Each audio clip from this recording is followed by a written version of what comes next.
Orang yang tidak tahu apa sebenarnya yang berlaku dalam parti politik tersebut. Bagi saya, tiada istilah politik yang serakyat dan berkhidmat sepenuhnya untuk rakyat semata-mata.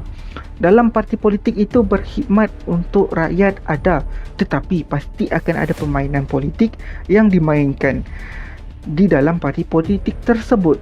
Permainan politik inilah yang menjadi permufakatan itu sedikit dilupakan berbanding dengan perjuangan hak kaum. Bagi pendapat saya, anak-anak muda harus lebih tahu dan lebih peka dengan setiap agenda, perancangan dan situasi semasa dalam parti politik.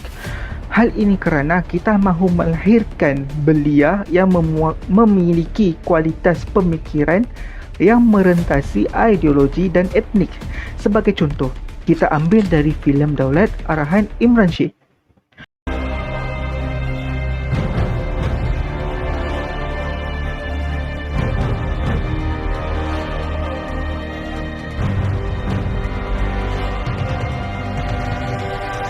Pembangkang ni, diorang berani cakap belakang, cakap depan, diorang takut.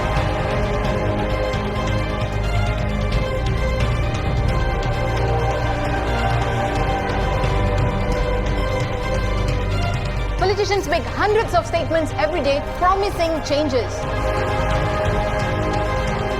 Parti kita is a bunch of close-minded, racist and sexist.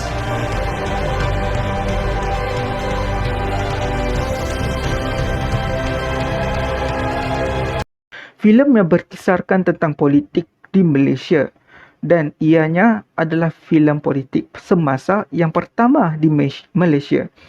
Plot dalam filem itu berkaitan dengan perebutan kuasa, ideologi yang dibawakan oleh ahli politik, skandal yang berkaitan dengan kuasa dan wang, dan boleh dikatakan ianya adalah cerita belakang takbir untuk setiap parti politik. Inilah satu contoh yang ideal bagi membuka mata dan minda masyarakat bahawa memilih parti politik yang baik amatlah penting dalam kita membina semula permufakatan antar etnik, kerana dengan kita memilih parti politik ini kita akan dapat menyatu padukan antara kaum. Kita tidak mahu politik yang melaga-lagakan kaum dengan isu-isu sensitif. Kita juga tidak mahu parti politik yang memandang enteng dengan peraturan-peraturan dasar-dasar negara maupun dasar negara Islam yang berlakunya pencabulan hak. Justru itu adalah penting bagi setiap belia untuk menyuarakan pendapat dengan hujah-hujah yang bagus dan bukannya tin kosong, kerana kita tidak mahu berlakunya gejala Dunning-Kruger effect atau cognitive bias dalam pemilihan parti politik tersebut. Masyarakat perlulah merenung kerangka moral politik seperti yang ditetapkan oleh cendekiawan Islam iaitu Imam Al-Ghazali yang relevan dengan kedudukan politik semasa. Menurut Imam Al-Ghazali, masyarakat wajib mencegah dan juga menghalang sebarang gerakan yang boleh menimbulkan perpecahan politik seperti perebutan kuasa. Hal seperti perebutan kuasa boleh membawa kepada huru-hara, ketidaktentuan negara dan juga memberi kesengsaraan kepada rakyat.